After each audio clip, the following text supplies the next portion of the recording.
nossos irmãos da Seara Espírita Redenção.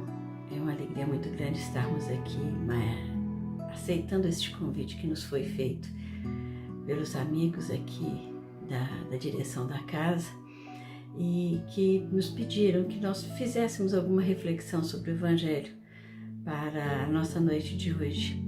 E justamente no tema do capítulo 21, que nos fala dos falsos profetas. Itens 8 a 10 nos falam dos falsos profetas da erradicidade e das características do verdadeiro profeta.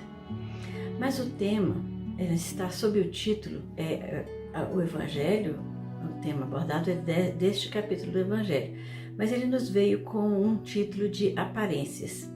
E eu achei interessante a relação, e a gente vai estudando, pesquisando para poder fazer a apresentação, e eu vi que essa relação é muito interessante. Se nós pudéssemos imaginar como é incrível pensar o quanto nossa aparência pode significar para nossos interlocutores, e os nossos interlocutores são aqueles que nos observam. Por quê? Porque a nossa aparência é aquilo que a gente deseja que os outros vejam na gente.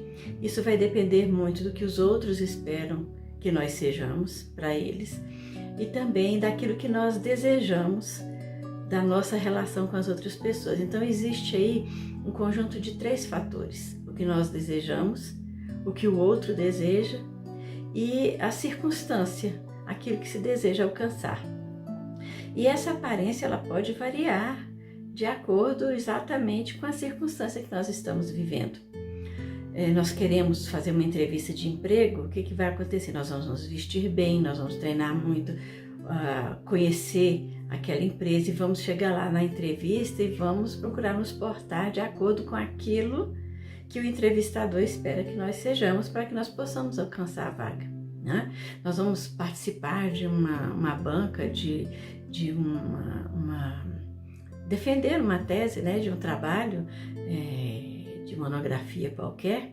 Nós vamos de antemão sabendo que vamos estar ali sendo ouvidos por pessoas que já estudaram e que vão avaliar a quantidade do nosso conhecimento. Nós vamos estudar muito, vamos tentar, não é, transmitir segurança no conteúdo para que aquela aparência de segurança também possa influenciar bem a banca que está nos examinando. E assim por diante, são várias as circunstâncias.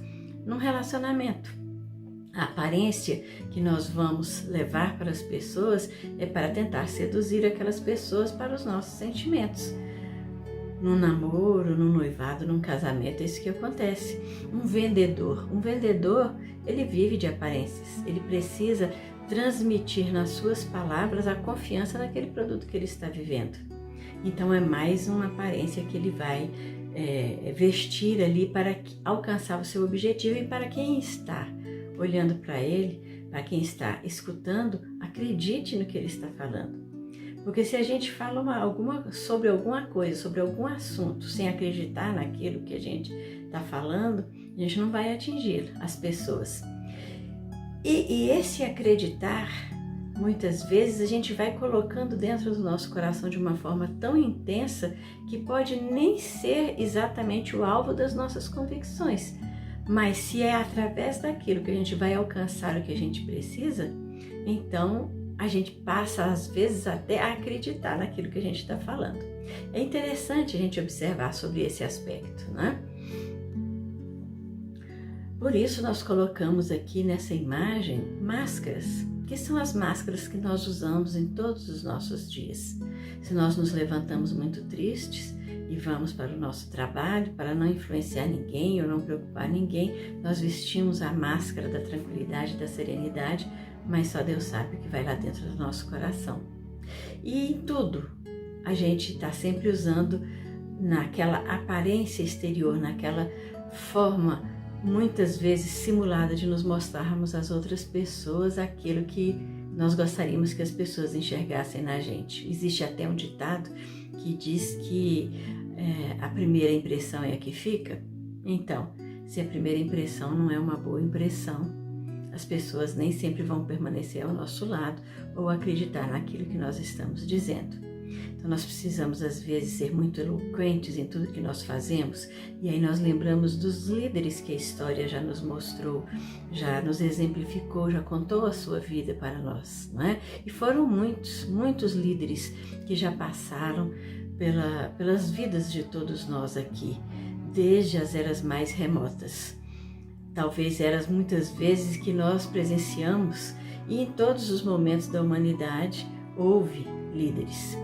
E esses líderes são das mais variadas condições, são líderes religiosos, líderes políticos, líderes econômicos, todos eles têm alguma mensagem a nos passar e querem nos convencer dessa mensagem. Muitos deles acreditam naquilo que dizem, têm boa fé, têm boa vontade e seguem aquela forma de pensar. Outros tantos até têm boa vontade no início das suas tarefas, de liderar aquelas pessoas ou de levar aquelas pessoas para aquele entendimento. Só que ao longo do caminho, em algumas determinadas circunstâncias, eles se perdem, se deixam corromper. Facilidades, desejos que pretendem realizar e ao se sentirem poderosos o suficiente por estarem conduzindo mentes e corações, eles acabam se deixando corromper e com isso corrompem também muitas pessoas sinceras e de boa fé. E o que isso tem a ver com o nosso tema? O nosso tema nos fala lá no capítulo 21 dos falsos profetas. Nas instruções dos Espíritos, que são esses 3 primeiros itens, 8, 9 e 10, que nós estamos falando sobre eles aqui, nos remetem logo ao item 2 deste capítulo, que nos fala isso aqui. Cuidado com os falsos profetas. Eles vêm a vocês vestidos de peles de ovelhas, mas por dentro são lobos devoradores. Vocês os reconhecerão por seus frutos. Pode alguém colher uvas de um espinheiro ou figos de ervas daninhas? Então é um trecho do Evangelho de Mateus, no capítulo 7, versículos 15 e 16, que foi transportado aqui para o Evangelho, para que nós pudéssemos estudar esse tema dos falsos profetas. O que é um profeta? Um profeta na antiguidade era alguém que falava em nome de Deus ou do Criador, um nome que se desse a ele, dependendo da crença, e que arrebatava as multidões porque era quase que um conselheiro, um condutor de almas. O que ele dissesse era lei. Ele conseguia envolver as pessoas com um discurso muito inflamado, muitas vezes com imagens que levavam até ao medo, né? As pessoas, por terem ainda um nível de cultura que não os levava a pensar, e muitas vezes a grande massa é assim, se deixa envolver e não raciocina em cima das coisas que está ouvindo. E se não for uma pessoa idônea, que não tenha boa fé para conduzir aquelas criaturas todas, acaba conduzindo para caminhos estranhos. E isso a gente tem visto ao longo da humanidade, muitos líderes terem levado pessoas para caminhos que não são os mais adequados, fazendo-se perder muitas vezes civilizações inteiras. Ora, nós falamos aqui de profetas e falamos de multidões de grupos de pessoas. E como é que naquela época essas pessoas eram consideradas? Quais eram as metáforas que Jesus utilizava que eram adequadas à forma das pessoas viverem naquela época? Nós não vimos aqui no trecho do Evangelho de Mateus que falamos em ovelhas e falamos em lobos? Por que ovelhas e lobos? Porque naquela época, naquilo que hoje nós consideramos o território, né, a Palestina, as pessoas, elas criavam ovelhas, criavam cabras, era a criação, os animais que eles criavam, para tirar a lã, para fazer os seus agasalhos, para poder comer a carne daqueles animais, que era seu alimento também, para o leite que era dado para as suas famílias, né? E essas ovelhas eram criadas em pastagens abertas. O pastor ia para determinados locais onde havia pasto suficiente, levava essas ovelhas e ali elas ficavam, né? E bastava um pastor uma pessoa da família para levar, porque normalmente eram animais dóceis que eram conduzidos por aquela criatura ali que era responsável pela criação e ficava mais de um dia naquela pastagem para consumir.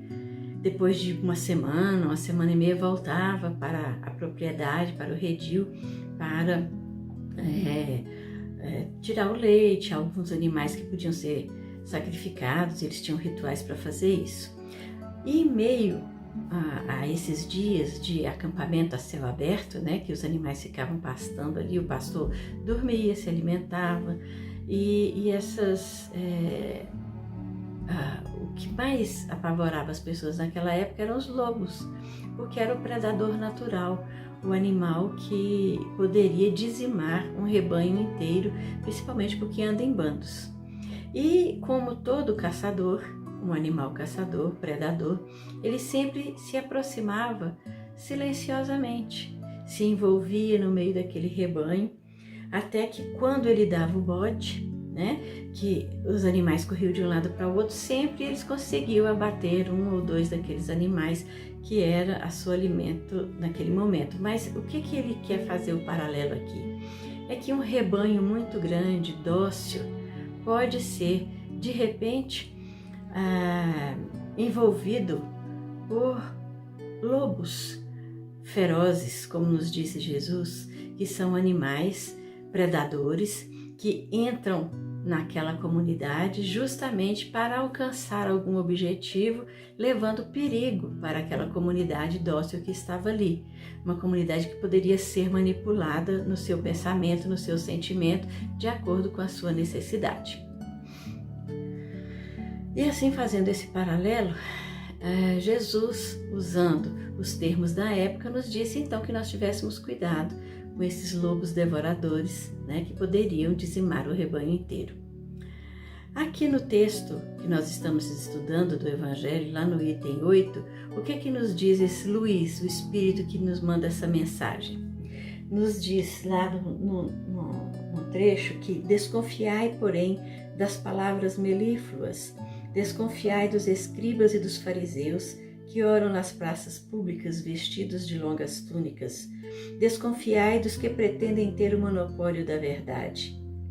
Cada criatura traz na fronte, mas principalmente nos atos, o cunho da sua grandeza ou da sua inferioridade. Ora, como nós vamos adequar exatamente do item 8 que nos fala dos falsos profetas ao nosso tema aparências? E são exatamente aquelas pessoas que têm a capacidade de liderar, que se insinuam nas comunidades, que têm um discurso inflamado, que envolvem as pessoas, que prometem às pessoas as coisas que elas estão querendo ou desejando intimamente, sabem manipular os pensamentos e os sentimentos, falam de uma forma envolvente e muitas vezes conseguem enganar comunidades inteiras. Mas nós temos sempre os alertas para que nós estejamos prestando atenção, vigilantes a essas criaturas, observando. Nós temos um senso crítico, nós não precisamos acreditar em tudo assim imediatamente. Vamos observar o que essas pessoas nos dizem, o que aquela aparência está nos trazendo de mensagem, porque ninguém consegue manter uma mentira por muito tempo. Existe inclusive aquele ditado célebre, né, de Abraham Lincoln, que nós podemos enganar muitas pessoas por algum tempo, poucas pessoas por muito tempo, mas nós não podemos enganar todo mundo o tempo inteiro. Então sempre vai haver alguém que vai nos chamar a atenção para alguma coisa, para que a gente observe determinadas atitudes, algumas palavras que não se coadunam com as atitudes de quem está influenciando as pessoas. Então nós precisamos ter muito critério, nós precisamos observar perfeitamente as pessoas. Nós não podemos nos deixar, nos dias de hoje, com o conhecimento que já nos é facultado, inclusive através das redes sociais, da rapidez da comunicação, nós não podemos nos deixar levar por falsas ideias, falsas mensagens. É preciso provar se aquilo é verdade. Nós não temos aí hoje o Instituto das Fake News, das notícias falsas, não é? Nós temos que nos precaver contra essas coisas. Talvez o falso profeta hoje não seja nenhuma pessoa em particular, mas seja exatamente essa capacidade anônima de se difundir uma ideia, de se difundir um conceito e aliciar multidões, né, que se deixam enganar, porque talvez seja mais confortável e não prestam atenção às coisas que estão acontecendo à sua volta. Não têm o cuidado de pensar ou de refletir sobre aqueles acontecimentos. Não sabem exatamente nem o que é bom para si mesmos e acabam se deixando levar, não de boa fé, porque talvez essa pessoa não tenha a maturidade emocional para superar essas situações que estão aí hoje em dia, principalmente vivenciadas por todos nós. Mas e principalmente quando se trata de algo muito maior que transcende a essas peculiaridades do nosso dia a dia. É aquilo que pode comprometer uma existência inteira se nós não prestarmos atenção na direção que vamos dar aos nossos passos. Então, seguindo, nós vamos então para o capítulo 10 do Evangelho, para o item 10 do Evangelho, no capítulo 21, que nos fala que esses falsos profetas não se encontram unicamente entre os encarnados. Há-os também e em muito maior número entre os espíritos orgulhosos.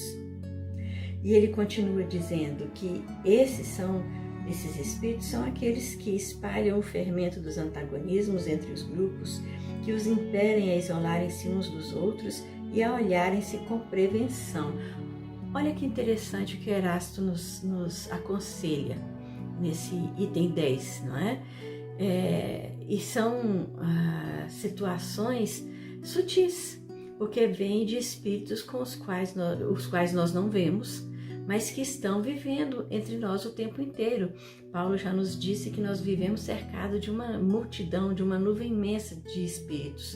Então, os nossos pensamentos vão sintonizar justamente na faixa daqueles espíritos que nós atraímos para nós. Se forem espíritos bons, espíritos que querem o nosso bem, nós vamos receber boas influenciações. Se não forem, nós vamos acabar permitindo que más influências nos assolem o pensamento.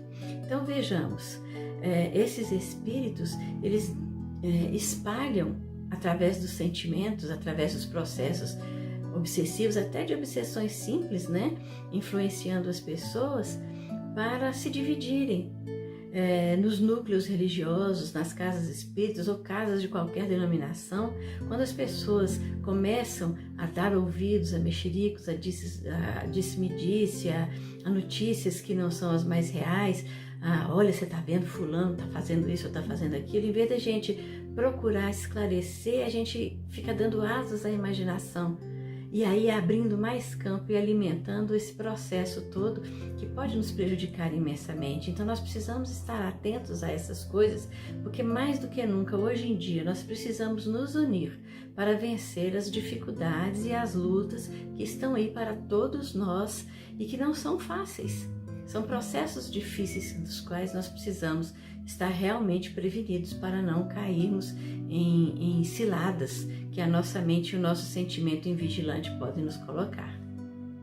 Continuando, neste mesmo item 10, o Erasto ainda nos afirma: repeli sem condescendência todos esses espíritos que se apresentam como conselheiros exclusivos, pregando a separação e o insulamento. São quase sempre espíritos vaidosos e medíocres que procuram impor-se a homens fracos e crédulos, prodigalizando-lhes exagerados louvores, a fim de os fascinar e tê-los dominados. Como nós podemos interpretar isso?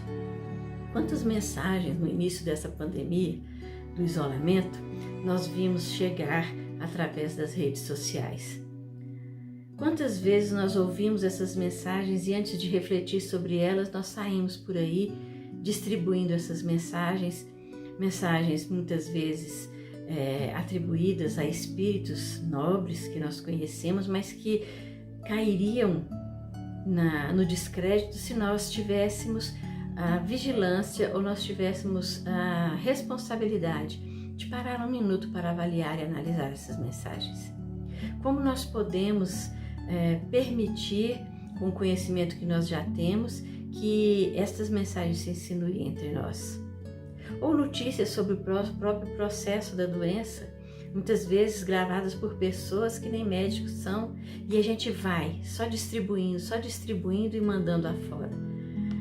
Nós vivemos numa simbiose muito grande, e esse processo de renovação em que nós estamos vivendo neste momento precisa de muito da nossa atenção, para que nós procuremos distribuir equilíbrio e harmonia entre as pessoas, e não o medo, a angústia, a situação difícil, levando as pessoas a perderem a esperança e a descrerem até da providência divina, achando inclusive que tudo isso é um castigo, quando na realidade é um processo natural de reforma. Quando nós reformamos as nossas residências ou um escritório de trabalho, queremos adequar às nossas necessidades, muitas vezes nós temos que quebrar paredes, lixar paredes, mudar janelas de lugar, para que estejam adequadas àquilo que nós precisamos. Então, esse quebrar parede, esse mudar a janela de lugar, tirar uma pilastra daqui para ali, vai gerar poeira, entulho, sujeira, que depois vão sendo removidas para que aquele ambiente arejado se torne a nossa moradia ou se torne o nosso ambiente de trabalho. Então, nós precisamos ficar atentos a essas coisas e termos o cuidado de repelir os pensamentos que nos chegam e que criam angústia. Nós precisamos estar vigilantes o tempo inteiro e recorrermos às orações. Ou são pessoas do nosso meio, pessoas nas quais nós acreditamos, que ficam decantando catástrofes, decantando castigos, decantando cataclismos, como se nós fôssemos viver o fim do mundo, que nós sabemos que não vai acontecer. Nós precisamos confiar na providência divina e fazer a nossa parte. E tudo mais nos será concedido por acréscimo da misericórdia divina. E a nossa parte é dentro daquela bagagem que nós já acumulamos. Trabalhar para a melhoria do meio que nós estamos colocados. Não é à toa que nós estamos aqui na Terra neste momento. É preciso que as pessoas nos olhem sem as máscaras. É preciso que as pessoas acreditem em tudo aquilo que a gente pregou até ontem, porque o hoje é a vivência daquilo que a gente estudou, que a gente procurou ensinar, transmitir. Então, se hoje o nosso exemplo, se o nosso viver não está de acordo com aquilo que a gente falou, tudo aquilo que a gente disse era simplesmente uma panágio, era simplesmente um disfarce, uma máscara que nós usávamos para termos ao nosso redor ou sob a nossa direção, sob a nossa condução, pessoas que nós enganamos, porque não acreditávamos tanto naquilo que nós estávamos falando. Temos que cuidar dessa aparência que nós transmitimos aos outros, porque são as nossas atitudes, o nosso sim, sim, não, não, é que vai transformar o meio que nós estamos vivendo. Dentro de uma família, um pai e uma mãe precisam dar o exemplo. Se esse pai e essa mãe estão brigando o tempo inteiro, não se entendem, não têm o mesmo objetivo na educação dos seus filhos, que filhos eles vão criar? Não é? Se um professor hoje fala uma coisa, amanhã fala outra, que tipo de estudante ele vai formar? Então nós temos que ser responsáveis em tudo aquilo que nós fazemos, em tudo aquilo que nós ensinamos, pelo exemplo das nossas crenças. E olha o que mais que Erasto nos diz no item 10. Em geral, desconfiai das comunicações que trazem um caráter de misticismo e de singularidade, ou que prescrevem cerimônias e atos extravagantes. Há sempre nesses casos motivo legítimo de suspeição. Nós temos o hábito muito de usar a internet, então se nós formos correr a internet, o YouTube, por exemplo, que é um canal que transmite vídeos e as pessoas são livres para colocar ali os seus pensamentos, nós vamos retirar dali coisas sérias, mas nós vamos tirar absurdos, principalmente nesse período que nós estamos vivendo, de pessoas que estão prescrevendo práticas místicas como se aqueles atos exteriores é que fossem nos trazer o equilíbrio e a serenidade que nós precisamos. Elas se colocam ali com um discurso que aparenta um conhecimento muito profundo, mas que na realidade estão querendo uma publicidade que não vai nos levar a lugar algum. Vamos usar da maturidade espiritual que acho que nós já gozamos pelo muito que já vivemos, para nos protegermos dessas armadilhas, desses lobos devoradores, insinuantes, que entram hoje com muito mais facilidade dentro das nossas casas através das redes sociais. Que aparência eles nos trazem ali por detrás daquele vídeo? O que eles nos querem dizer? O que eu estou falando aqui hoje? Será que amanhã, quando as pessoas virem as minhas atitudes, elas estarão de acordo com aquilo que eu estou falando? Eu tenho que ter muito cuidado, é a responsabilidade da interpretação da mensagem divina que nós carregamos. E nós precisamos ter este cuidado, essa responsabilidade. Por fim, Erasto nos fala, lá no item 9, e vejam que nós saltamos, fomos do 8 para o 10, para falar dos falsos profetas, e agora estamos no item 9, que nos fala das características do verdadeiro profeta, não é? E ele nos diz lá no trecho: desconfiai dos falsos profetas. É útil em todos os tempos essa recomendação, mas, sobretudo, nos momentos de transição em que, como no atual, se elabora uma transformação da humanidade, porque então uma multidão de ambiciosos e intrigantes se arvoram em reformadores e messias. É contra esses impostores que se deve estar em guarda, correndo a todo homem honesto o dever de os desmascarar. Não podia ser mais atual. Isso é de 1862 e hoje nós estamos vivendo exatamente isso, porque com o advento da doutrina espírita do Consolador Prometido, iniciou-se essa fase de transformação da humanidade para nos levar a um mundo de regeneração. E ele vem caminhando com as descobertas tecnológicas, com o crescimento e a evolução da cultura, do conhecimento, né, das formas de viver. E hoje nós estamos num momento crucial, onde todas essas reformas decantadas há tanto tempo estão acontecendo efetivamente. É como aquela situação das palavras de Jesus, estão separando as ovelhas dos bodes, não é? Aqueles que estarão à direita, aqueles que estarão à esquerda, aqueles que estarão fora. É o joio e o trigo que estão sendo separados. É nesse momento em que se afere realmente o conhecimento que nós adquirimos e a nossa capacidade de nos precavermos e estarmos vigilantes contra essas armadilhas que nos desviarão desse caminho que nós estamos trilhando para melhor viver. Erasto ainda nos diz neste mesmo item: perguntarei sem dúvida como reconhecê-los. Reconhecer quem? Os verdadeiros profetas, não é? Os verdadeiros profetas se revelam por seus atos, são adivinhados, ao passo que os falsos profetas se dão eles próprios como enviados de Deus.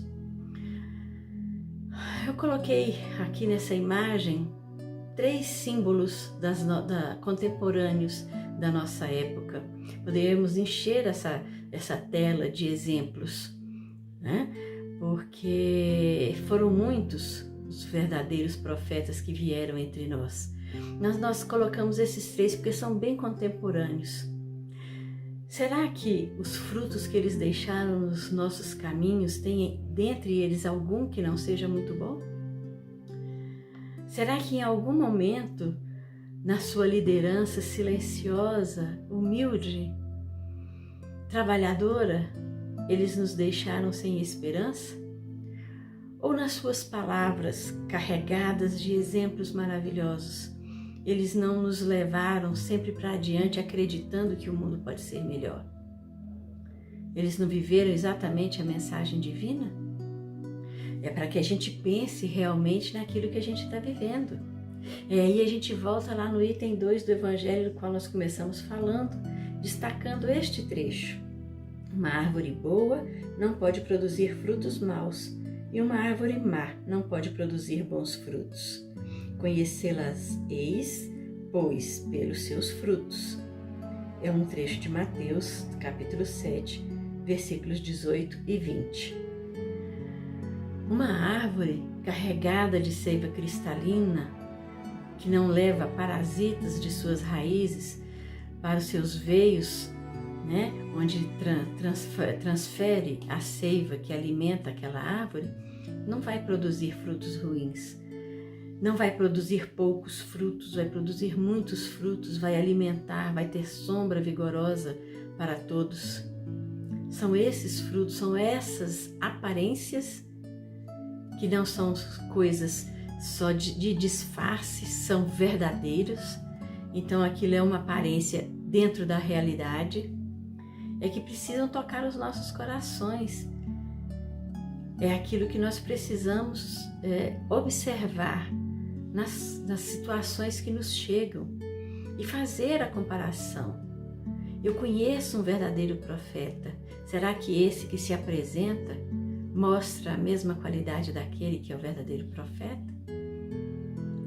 É esse tipo de atitude que nós precisamos não só definir nos outros, mas em nós mesmos. Que tipo de mensagem ou de árvore sou eu? Que frutos nós temos produzidos no nosso viver? E o que significa produzir frutos? Produzir frutos significa viver a vida em abundância de sentimentos, realizando aqui tudo aquilo que nós nos propusemos fazer, vivendo melhor com a nossa família, vivendo melhor com as pessoas que nos cercam, sendo úteis na sociedade a qual nós pertencemos, não nos envolvendo em querelas e paixões dissolventes, como nos diz Joana de Ângeles, porque são querelas, são coisas pequenas, brigas desnecessárias, mesquinhas, movidas pelas nossas paixões dissolventes. Que são paixões dissolventes? Aqueles sentimentos momentâneos que nos levam no impulso e que faz com que nós percamos a nossa oportunidade. Que tipo de mensagem a minha aparência leva para as pessoas? Eu acredito naquilo que eu penso? Que tipo de profeta eu sou? A minha palavra, ela tem consistência, ela tem credibilidade? Ela está alicerçada nas minhas ações? Porque são os frutos que eu vou produzir. Eles se alimentam das minhas palavras e das minhas atitudes. Como fica o coração das pessoas na minha passagem em suas vidas? Que tipo de alimento eu sou para a vida das outras pessoas? Porque aquela troca me reabastece. É o tal do feedback, não é? Eu dou e recebo na mesma intensidade e medida que eu dei. Somente assim, caminhando na nossa vida, lá quando a gente estiver chegando ao final dela, das nossas tarefas, vai ser uma grande felicidade, uma grande alegria podermos olhar para a nossa trajetória e percebermos quantos bons frutos podemos deixar ao longo do caminho. Esse deve ser o nosso ideal, o nosso sentimento maior. Nós precisamos ver no nosso viver, no nosso dia a dia, o que é só aparência e o que é realidade, e deixarmos de vez as nossas máscaras caírem, mesmo que sejam as mais bonitas, porque quando as nossas máscaras caem, as máscaras dos outros também caem, porque nós vamos passar a viver a realidade da vida, a ver o que está acontecendo de verdade ao nosso redor, porque nós vamos nos conhecer o suficiente para saber aquilo que nós precisamos, para não nos deixarmos envolver pelos falsos profetas, por aqueles que nos fazem promessas que não podem cumprir, porque as transformações que nos trazem felicidade não são produtos de fora para dentro, são produtos de dentro para fora. É tudo aquilo que nós podemos modificar para melhorar a nossa vida, é a reforma que nós podemos fazer, são as paredes que nós vamos derrubar, são as máscaras que nós vamos deixar cair para passar a viver a verdade das nossas realidades. E aí nós vamos lembrar com Leon Denis, lá no Problema do Ser, do Destino, da Dor, no capítulo 24, que nós precisamos então fiscalizar os pensamentos, discipliná-los, imprimir-lhes uma direção determinada, um fim nobre e digno. Para fazer isso, nós precisamos fazer o trabalho do autoconhecimento, da reforma íntima. O que eu quero da minha vida? Como que eu quero voltar ao mundo espiritual, para a minha verdadeira casa, para a minha verdadeira família? Que bagagem eu quero levar? Que consistência tem a minha vida? Viver de aparência? Tentar me convencer de uma realidade que não é verdadeira? Limita a minha consciência, me aprisiona dentro de uma inverdade, de um mundo virtual que eu criei, muitas vezes para apaziguar meu coração. Mas essa paz que eu desejo só vai ser alcançada se eu realmente me encontrar. Ou eu vou viver com a minha visão limitada, aprisionado dentro de uma mente que vive de fantasia. Eu serei um cego conduzido por outro cego e conduzindo outros cegos. E como nos diz o ditado, um cego que conduz outro cego, ambos cairão no precipício. Nós vamos perder a nossa oportunidade, nos deixando levar por um mundo falseado, tentando acreditar nas inverdades que nos dizem, mas também tentando passar uma mensagem ilusória daquilo que nós realmente somos? Vamos pensar nisso, vamos fazer a nossa reflexão. Vamos nos lembrar com Emmanuel, numa mensagem que está lá em Vinha de Luz, no capítulo 7, que nos diz que árvore alguma será conhecida ou amada pelas aparências exteriores, mas sim pelos frutos, pela utilidade, pela produção. Assim também nosso espírito em plena jornada. Ninguém que se consagre realmente à verdade dará testemunho de nós pelo que parecemos, pela superficialidade de nossa vida, pela epiderme de nossas atitudes ou expressões individuais, percebidas ou apreciadas de passagem, mas sim pela substância de nossa colaboração no progresso comum, pela importância de nosso concurso no bem geral. Ou seja, ninguém vai viver das ilusões que nós estamos criando para nós e transmitindo aos outros.